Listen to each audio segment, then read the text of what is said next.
নমস্কার, আমি ডক্টর অভিক ঘোষ। আজকে আমরা হাঁটু ব্যথার ব্যাপারে কথা বলবো। নি জয়েন্ট পেইন বয়স বাড়ার সাথে সাথে প্রতিটি মানুষেরই আস্তে আস্তে হাঁটুতে ব্যথা হয়।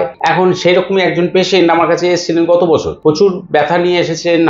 ডান হাঁটুটা ফুলে গেছিল এরকম, এবং মাস 3-4 ধরে উনি ভুগছিলেন, ডাক্তার দেখিয়েছিলেন, তারপরে আমার কাছে আসেন। যখন গত বছর এসেছিলেন সেটা পাক্কা ওই আগস্ট মাসে এসেছিলেন। আগস্ট মাসে এসেছিলাম, প্রচন্ড ব্যথা ছিল, হাঁটু তো মোড়ে ভাঁজ হতো না, খুব কষ্ট হতো।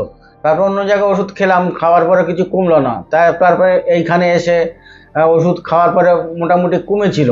তারপরে আস্তে আস্তে আরেকবার নিয়ে গেলাম, আরও কমে গেল। তারপর তৃতীয়বারে নিয়ে গেলাম, একদম ফুল ভালো হয়ে গেছে। এখন আমার পা একদম পুরো ভালো।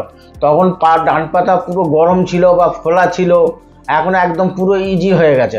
এখন ফোলা টোলা কিছু পারতেন না। হ্যাঁ, আমি নামাজ পড়তে পারতাম না, তারপরে বাথরুম করতে পারতাম না, তারপরে হাঁটু গেড়ে বসে খেতে পারতাম না, চেয়ারে ছাড়া আমার কোনো কাজ ছিল না। আর আমি এমনিতেও কষ্টর কাজ করতাম, রাজমিস্ত্রির কাজ করতাম, তাতে আমার খুব কষ্ট হতো। দাঁড়িয়ে দাঁড়িয়ে যা কাজ হতো সেইটাই করতাম, বসে কোনো কাজ করার ক্ষমতা ছিল না আমার। তাই এইখানে ওষুধ খেয়ে আমার একদম পুরো নির্মলই হয়ে গেছে।